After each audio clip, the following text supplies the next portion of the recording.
మహాశివుని యొక్క ఆరాధనతో పాపాలు నశించి మనసుకు శాంతి కలుగుతుందని పురాణాలు చెబుతున్నాయి.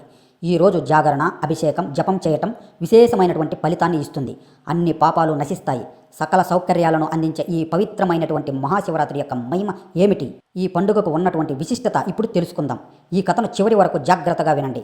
ఒకనాడు కైలాసంలో పార్వతీ పరమేశ్వరులు సుఖాసీనులై కూర్చున్నారు. ప్రశాంతమైనటువంటి ఆ వాతావరణంలో పార్వతీదేవి తన మనసులోని సందేహాన్ని పరమశివునితో, భూలోకంలో మానవులు పాపాలు చేస్తూనే ఉంటారు. వారు చనిపోయిన తర్వాత కూడా వారి పాపాలను ఎలా పోగొట్టుకోగలరు? ఒకవేళ భూమి మీద బ్రతికుండగానే ఏ వ్రతం చేస్తే వారికి మోక్షం లభిస్తుంది? నాకు తెలియజేయండి అని పార్వతీదేవి ప్రశ్నించింది. అప్పుడు శివుడు చిరునవ్వుతో ఈ విధంగా సమాధానం ఇచ్చాడు. దేవి, శివరాత్రి వ్రతం అత్యంత పవిత్రమైనది. మాఘ బహుళ చతుర్దశి నాడు ఈ వ్రతాన్ని ఆచరించాలి. తెలిసైనా తెలియకనైనా ఒక్కసారైనా ఈ వ్రతం చేస్తే ప్రాణభయం దూరం అవుతుంది, ముక్తి లభిస్తుంది. దీని వృత్తాంతంగా ఒక కథ చెబుతాను విను అని కథను చెప్పడం మొదలుపెట్టాడు. పూర్వకాలంలో మత్స్య దేశంలో ఒక చిన్న గ్రామంలో చిత్రబాను అనే వేటగాడు ఉండేవాడు.